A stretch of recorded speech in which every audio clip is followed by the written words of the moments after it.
नमस्कार उत्तराखंड। उत्तराखंड की माँ माटी मानुस, जल जंगल जमीन की आवाज, आपका अपना चैनल राष्ट्र नीति उत्तराखंड।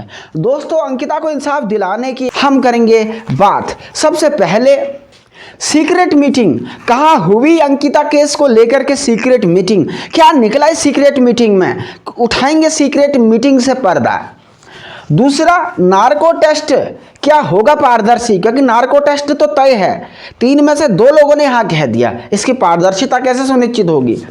पॉइंट नंबर 3, धामी की दुविधा, किस दुविधा में है अंकिता केस को लेकर के उत्तराखंड के मुख्यमंत्री चीफ मिनिस्टर धामी साहब, बस थोड़ी देर में।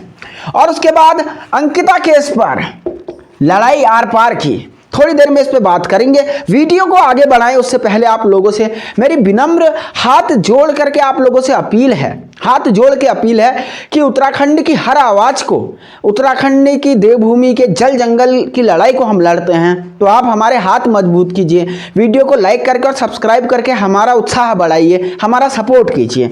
दोस्तों, सीक्रेट मीटिंग, सबसे पहले मैं आपको एक खबर बता रहा हूं, इंटरनेट और न्यूज की दुनिया में सबसे पहले खबर बता रहा हूं, गौर से सुनिए कि अंकिता भंडारी को लेकर के 2 सीक्रेट मीटिंगें हुई। एक एसआईटी की सीक्रेट मीटिंग हुई और दूसरी सीक्रेट मीटिंग उत्तराखंड की सरकार के अंदर हुई।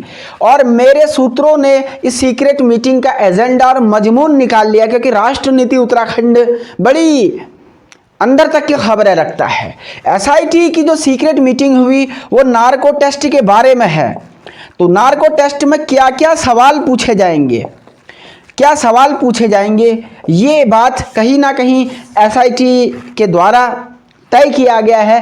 पहले ही सवाल जो हैं तो हैं, क्या आपको पता होगा कि पूर्व निर्धारित होते हैं कि नार्को टेस्ट में क्या सवाल पूछे जाएंगे, और जो नार्को टेस्ट में सवाल पूछे जाएंगे उनका खाका बनाने के लिए सीक्रेट मीटिंग की गई है और उन सवालों को तय कर लिया गया है। सूत्र बताते हैं कि 20 के आसपास ये सवाल हो सकते हैं। मैं आपको बता रहा हूं अंकिता केस से जुड़े हुए, जिसमें वीआईपी का नाम, एविडेंस मिटाने को लेकर के अंकिता के साथ वास्तव में क्या हुआ था, कि अंकिता का खून रिजॉर्ट में कर दिया गया था, उसकी लाश वहां फेंकी या वहीं जाके उसे धक्का दिया गया, क्या उसे मारने की पूर्व योजना थी या वो हीट ऑफ द मोमेंट था? इन तमाम सवालों को पूछा जाने की संभावनाएं हैं जो सीक्रेट मीटिंग में कहीं ना कहीं तय की गई। ये एक सबसे बड़ी खबर।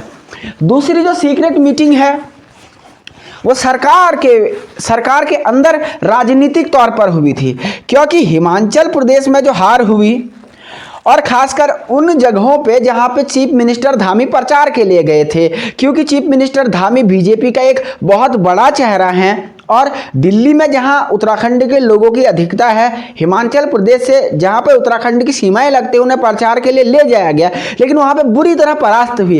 कारण एक था अंकिता हत्याकांड। तो उस हार के बाद, दिल्ली और हिमाचल की हार के बाद, बीजेपी के लिए एक अंदर खाने मीटिंग हुई, जिस मीटिंग में पुलकित के और विनोद आर्या के भविष्य पर जो है फैसला किया गया कि क्या इन लोगों पे अब कोई रहमदिली दिखाई जाएगी और या इन्हें कानूनी तौर पे सख्ती के साथ निपटा जाएगा। तो सूत्र बताते हैं धामी और जो बीजेपी की सरकार है वो चुनाव परिणामों से डर गई है, क्योंकि political parties end of the day इन्हें राजनीति ही करनी होती है, और अगर राजनीति में ही ये लोग असफल हो गए तो फिर आगे क्या करेंगे?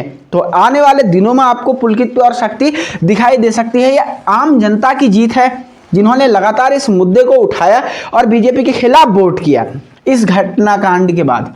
दूसरा जो आज हमारा मुद्दा है, नार्को टेस्ट की पारदर्शिता। दोस्तों, नार्को टेस्ट की मांग सबसे पहले राष्ट्र नीति उत्तराखंड ने उठाई थी, नो इफ नो बट, सब लोग जानते हैं। लेकिन अब राष्ट्र नीति उत्तराखंड के दर्शक और उत्तराखंड के लोग नार्को टेस्ट की पारदर्शिता को लेकर के भी सवाल उठाने लगे हैं, क्योंकि नार्को टेस्ट होगा, बहुत अच्छी बात है, स्वागत योग्य कदम है, एसआईटी और सरकार को धन्यवाद। लेकिन क्या नार्को टेस्ट पारदर्शिता के साथ संपन्न होगा?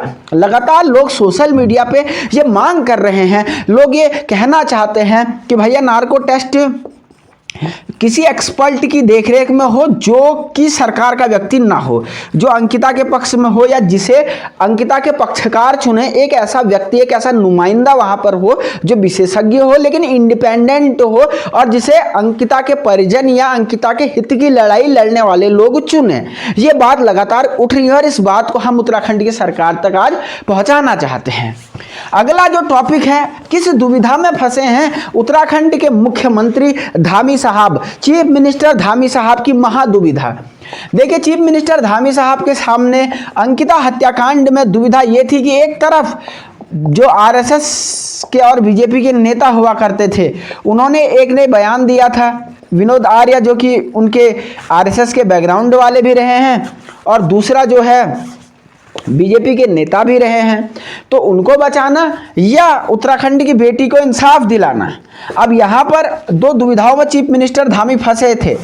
अभी तक जब तक ये 2-3 महीने लोगों ने इन पे दबाव बनाया तो इस दुविधा में यही दिखाई दिया कि ये कहीं ना कहीं न्यूट्रल होने की कोशिश करते रहे, लेकिन चुनाव में हार के बाद अब इस दुविधा में धामी शायद निकलते हुए दिखाई दे रहे हैं और बेटी अंकिता का शायद आने वाले दिनों में धामी साहब साथ दे दे। अब ये तो चार्जशीट में पता चलेगा कि कैसे सबूत इन लोगों ने इकट्ठा किए हैं और 23 तारीख से पहले चार्जशीट ग्राउंड पे आ जाएगी तो ये बात और अधिक स्पष्ट हो जाएगी। इसके बाद अंकिता भंडारी के मुद्दे को लेकर के आर पार, दोस्तों देवभूमि के लोग सीधे साधे जरूर हैं।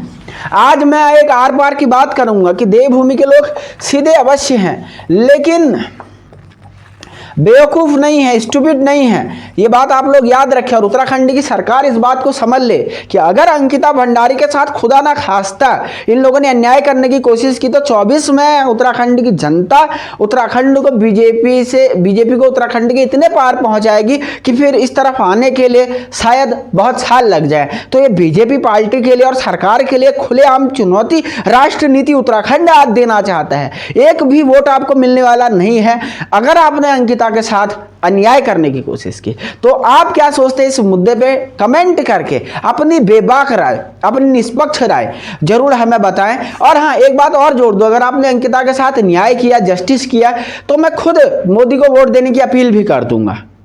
ऐसा ही नहीं है कि हम कोई बीजेपी से दुश्मनी पाले बैठेंगे, हाँ, लेकिन न्याय होना चाहिए, ठीक है। ये बात मैं स्पष्ट कर दूं तो सबसे तथ्यपरक, सबसे निष्पक्ष और सबसे तार्किक विश्लेषण के लिए देखते रहें राष्ट्र नीति उत्तराखंड और चैनल पर पहली बार है तो सब्सक्राइब कर देखते हैं। बहुत बहुत शुक्रिया, धन्यवाद, नमस्कार। देखते रहें राजनीति उत्तराखंड।